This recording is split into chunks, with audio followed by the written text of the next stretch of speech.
నా పేరు మధు, మా నాన్నగారి పేరు బుచ్చమయ్య. మాది జాజాల గ్రామం, మండలం ఉంగూరు, డిస్ట్రిక్ట్ నాగర్కర్నూలు. నా మొబైల్ నెంబర్ వచ్చేసి 9010721235. నేను 5 ఏళ్ల నుంచి వ్యవసాయం చేస్తున్నాను.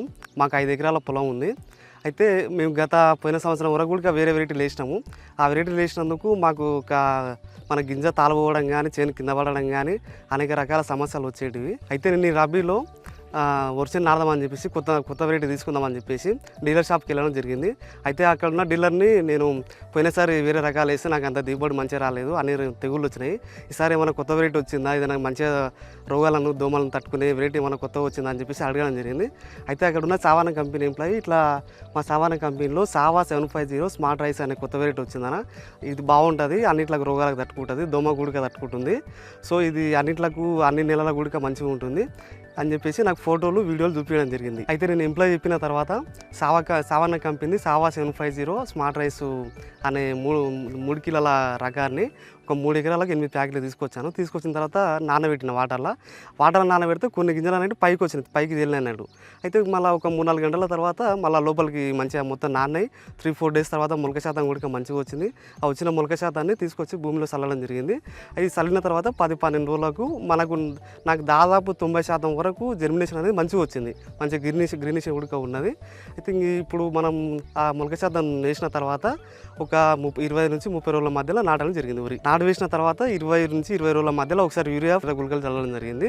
నేను నాటు ఇప్పటికి 120 రోజులు కంప్లీట్ అయిపోతుంది. ఇంతవరకు యూరియా కానీ ఎట్లాంటిది ఏం చల్లలేదు. నాకు పంట ఉడిక గ్రీనిష్గా మంచిగా ఉంది, ఆకుపచ్చదనంగా, ఏడ ఎరుపు కాకుండా మొత్తం గ్రీనిష్ ఉంది, మొత్తం పంట ఉడిక మంచిగా ఉంది.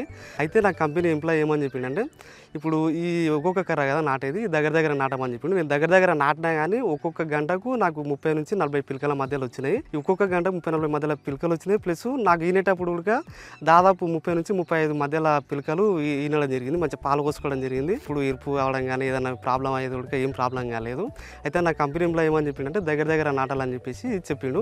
నేను కూడా వాళ్ళు చెప్పినట్టే దగ్గర నాటాను. అంత దగ్గర నాటినా కూడా నాకు 30 నుంచి 35 మధ్యలో ఒక్కొక్క దుబ్బకు మన 30 నుంచి 35 మధ్యలో నాకు గంట అనేది మంచిగా వచ్చింది. అయితే నాకు ఒక్కొక్క దుబ్బకి పిలకలు అనేటివి నాకు 30 నుంచి 35 మధ్యలో పిలకలు వచ్చినాయి. అయితే నాకు చేను వినేటప్పుడు ఉడక నాకు దగ్గర 20 నుంచి 30 మధ్యలో పిలకలు చేను మంచిగా గింజ మంచిగా పాలు పోసుకొని కంకి అనేది మంచిగా బయటికి వెళ్ళింది. గింజ ఉడక చున్నీకి మంచిగా ఉంది, తూకం ఉడక బాగుంది. ఈ మామూలుగా ఇప్పుడు మా ఈ ఎండాకాలం కాబట్టి వానగాలులు కానీ అవి వస్తాయి కాబట్టి వానగాలులు వచ్చినా కానీ చేను కూడా ఇట్లా అడ్డం బాలేదు, మంచిగా నిలదొక్కున్నది. సో ఈ వెరైటీ మంచిగా ఉంది, మన గింజ ఉడక మంచిగా వెయిట్ ఉంది. అయితే ఈ సావానా కంపెనీ సావా 7501 స్మార్ట్ రైస్ పెట్టినందుకు నేను అబ్జర్వేషన్ ఏంటంటే, ఇప్పుడు ఈ గింజ అనేది మంచిగా తూకం ఉంది, వెయిట్ ఉంది, గాలి దుమారాలు వచ్చినా కానీ కింద పడకుండా నీళ్ళకు అడ్డం పడకుండా మంచిగా ఉంటుంది. ఇది చూడండి, మీరు చూస్తే అబ్జర్వ్ చేస్తే మొత్తం గింజలే కనిపిస్తుంది, తాలు గింజ కనిపిస్తలేదు. అయితే ఒక్కొక్క కంకికి దగ్గర 300 నుంచి 350 గింజలు ఉంటాయి. 300 నుంచి 350 వరకు గింజలు ఉంటాయి. ఇది మన మార్కెట్లో అమ్ముడు పోయినా కానీ ఏ గ్రేడ్లో మంచి రేటు తీసుకుంటానని ఆలోచన చేస్తున్నా. అయితే నేను పెట్టింది 3 ఎకరాల పొలం కాబట్టి నాకు ఎకరకు 30 నుంచి 40 క్వింటాల దిగుబడి వస్తుందని చెప్పి నేను ఆశిస్తున్నా. అయితే నేను చెప్పేది ఏంటంటే రైతులకి ఇది మన దిగుబడి మంచిగా వస్తుంది, గాలి దుమారాలను కూడా తట్టుకుంటుంది కాబట్టి, మొయ్యిపూరు కానీ ఎరుపు రాకుండా కానీ తెగుళ్ళ కూడా తట్టుకుంటుంది కాబట్టి మిగతా రైతులకి వేస్తే బాగుంటుంది అని చెప్పేసి నా ఆలోచన. అయితే నాకున్న 5 ఎకరాల పొలంలో ఈసారి 3 ఎకరాలు వేయడం జరిగింది. అయితే నేను వచ్చే సీజన్ కూడా నేను 5 ఎకరాలు మొత్తం సావానా కంపెనీ ఇత్తనాలు నాడదామని చెప్పేసి అనుకుంటున్నా. ఎందుకంటే ఇది అధిక బరువు ఉంది, మంచి దిగుబడి వస్తుంది కాబట్టి నాకున్న 5 ఎకరాల పొలంలో ఇదే నాడదామని చెప్పేసి నాకు ఆలోచన ఉంది. Thank you సావానా.